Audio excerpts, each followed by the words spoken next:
Kumain tayo guys ng biscuit. Skyflex. Skyflex guys. Skyflex. Kumain kami kanina sa guys, kumain ako kanina sa tambayan namin. Nag-ulam kami ng sinigang. Tanghalian namin.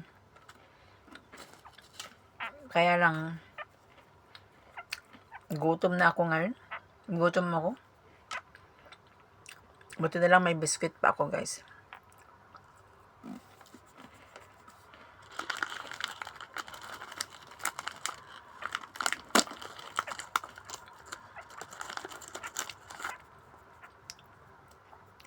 Kumain tayo guys ng biscuit.